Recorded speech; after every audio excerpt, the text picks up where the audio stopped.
Hey guys, how's it going? Kripparrian here. Today I want to give you guys a Daryl highlight. That's right.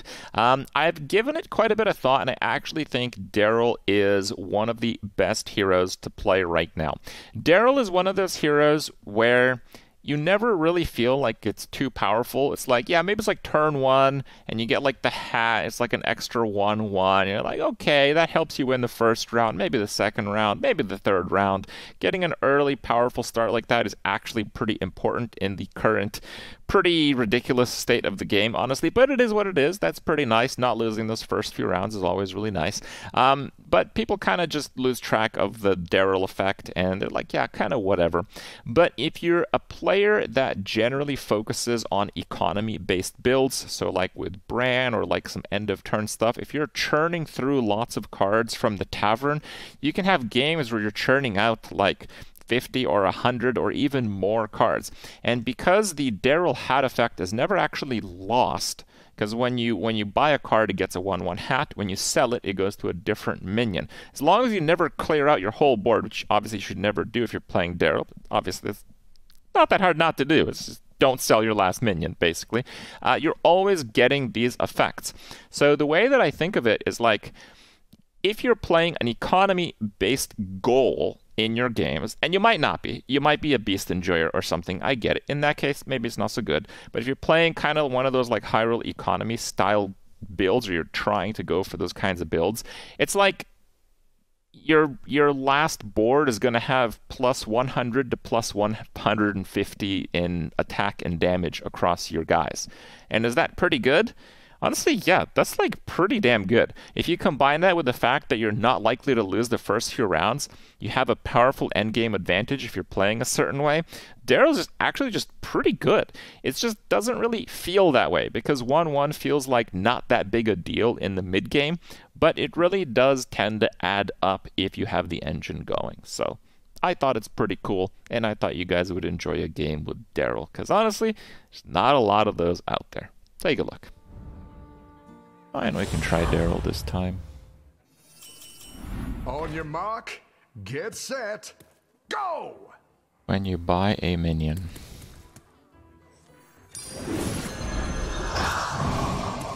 Should be good enough. Me be on big. the field? No, I like it on the sidelines.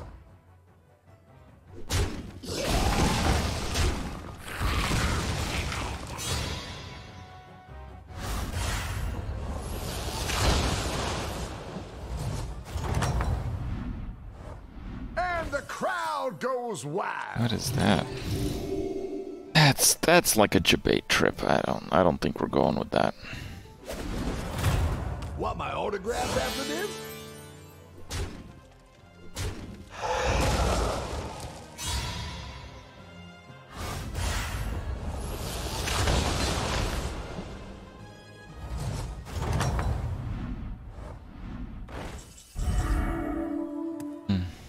Okay, let's do it this way.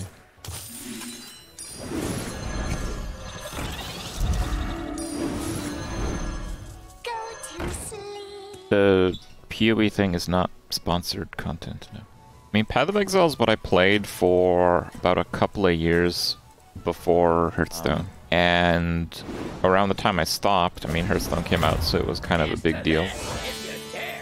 Especially at the start to figure everything out, but at that time the update cycle was much slower and much less content each time than what we have now. Over the years, and it's been a good number of years, like 10 years since that time, their content pipeline is like much more sizable and much more regular. So I've gotten back into PoE a lot since, actually. Gotta build up a team somehow. Watch out! Do you have beasts? Keep it open, I guess. I think I've played every single Play new your league. best out there. Quite a lot. Or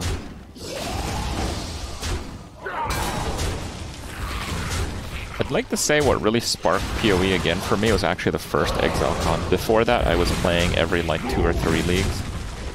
But since then, I think I've played every league And other than Ruthless, where it's like impossible, I think the lowest level I've had is like level 98 in each league, so I've played quite a bit.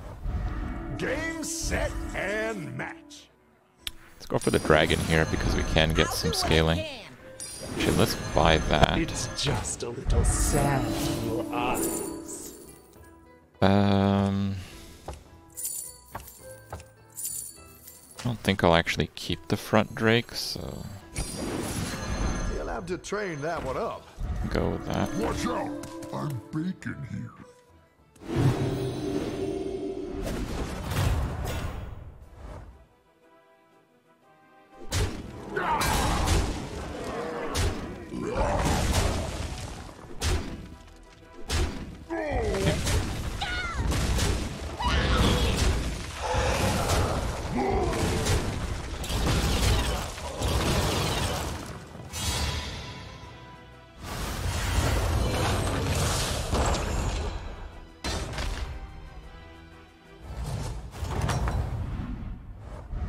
Looks like a tense game. Those are all very decent.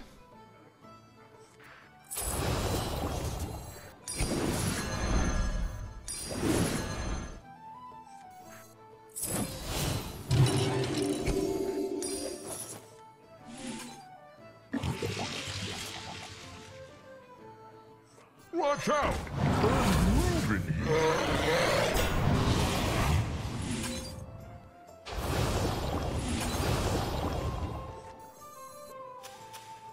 The field's waiting for you. PoE over D4. I mean, I mostly enjoy the part of PoE that is figuring out like how to tackle on the new challenges of a new league. And D4 still kind of delivers on that experience for me. Now, if they release new Diablo patch at the same time as a new PoE patch, honestly, I probably would play PoE. But I'm hoping they don't make me choose. And the crowd goes.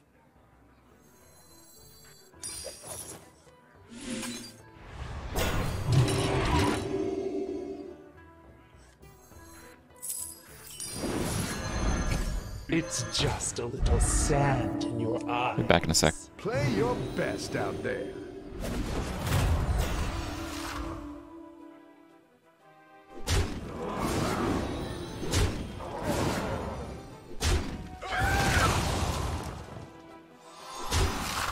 Alright.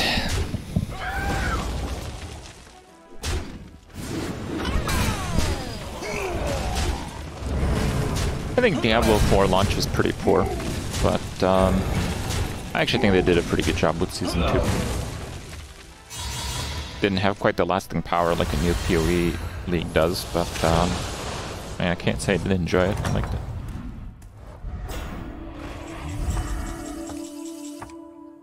Alright, what are we doing here? We're going for the free roll. Like the idea of the spore bet.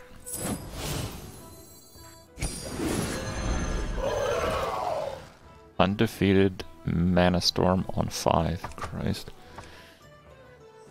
You're a star athlete, friend. There's twice as many classes in PoE 2.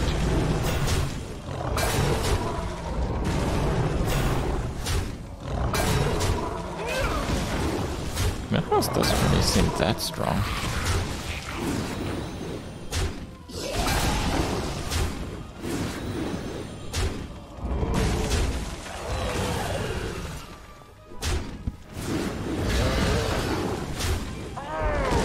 Oof.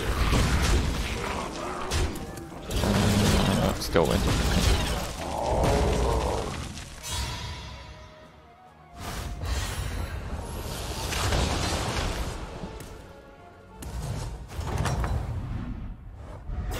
And the crowd goes wild. That guy's on 4 and losing pretty badly. Wait till you see. Alright, let's do an what's in early the spin. showcase. Them flipping means it's a consume, right? Yep. That's a terrible consume. Jesus Christ. Okay.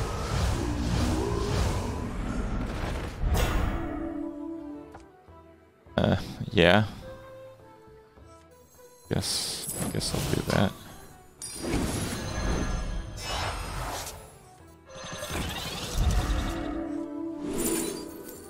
Oh, that's pretty nice. Hush now, time for sleep. Jonathan replied to a Reddit thread recently clarifying that they'll try to figure out what they'll do and put one in. Right? So, I don't know. Okay. It's hard to keep up. We'll see.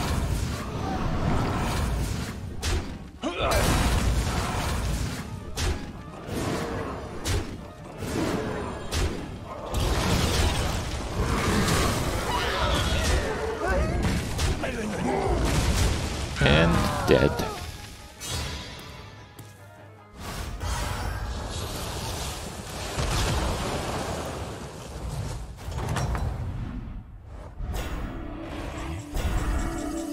Margot is quite good.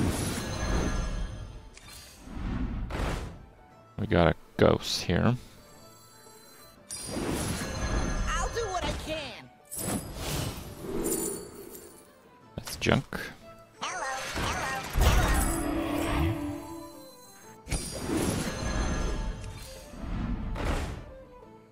And another warp wing. Okay. The fate of the world hangs in the balance. Gotta trade them out now and then. Just kinda lacking battle cries here. You tread on sacred Do I sell a lullabot? Yeah, maybe.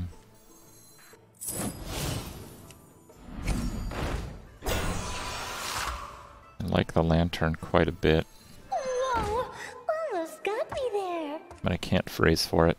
1 + 3, okay. Ask good questions, okay? Okay. Okay, I'll ask good questions. I wasn't going to, but since you insisted, I guess I will this time.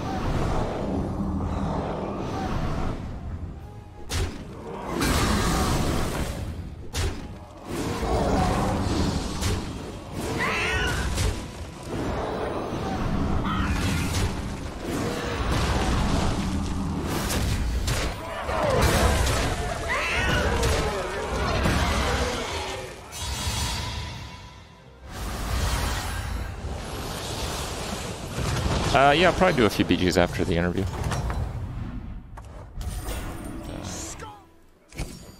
Yeah. I'm not sure what to hit with that. These are all pretty great battle cries, actually. I think it is time to throw out the mech scaling.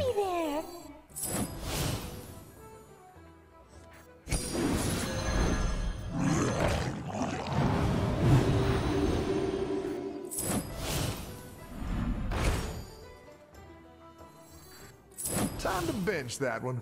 Here's a gold. The fate of the world hangs in the balance. Come on down.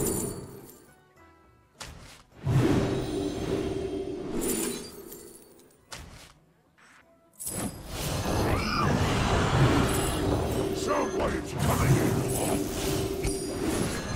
in. Wow, a veteran athlete.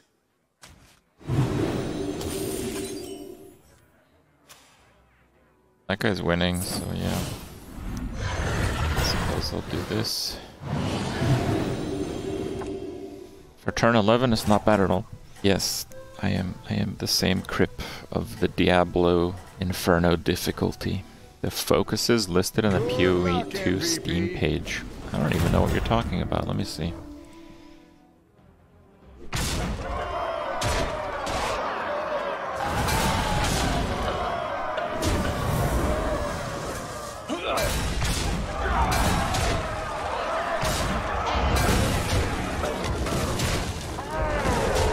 Each of the class variants focuses on a different playstyle.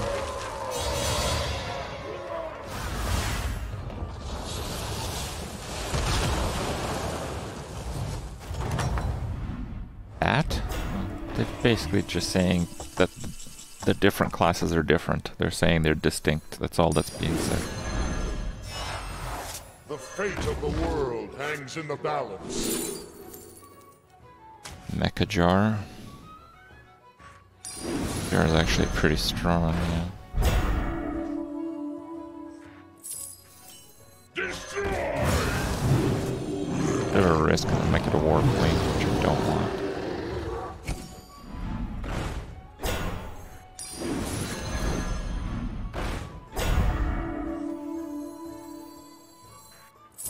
Come on down.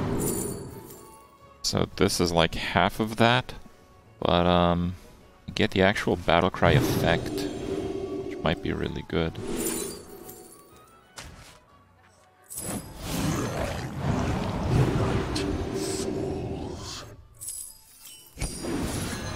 Come on down. And let's go with the gold with that, buddy. Sorry.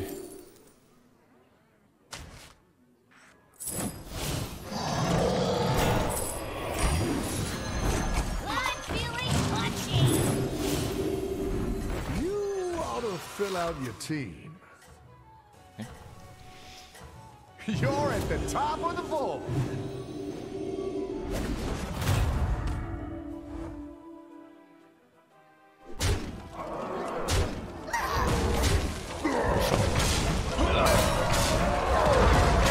No.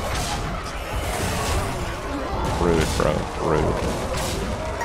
So rude.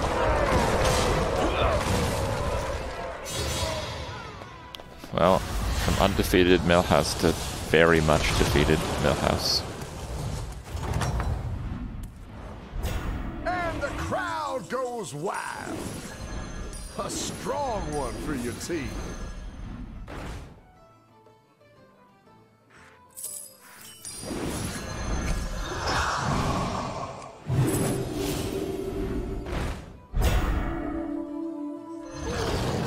Good play. Here's your coin. I have witnessed the true end time. The fate of the world hangs in the balance. Bro.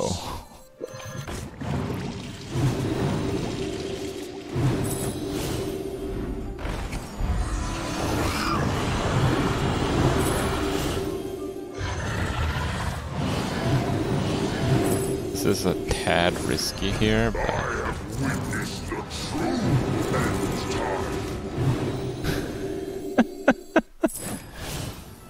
Alright. Sounds good. Discover a battle cry, okay.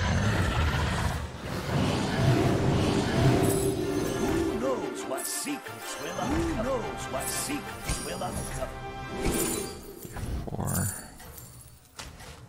Yeah, okay. The fate of the world hangs in the balance.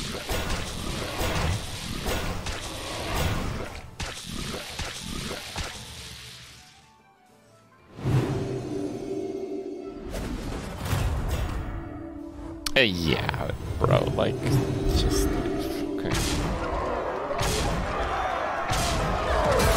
Okay, well, he's getting pretty lucky attacks so far.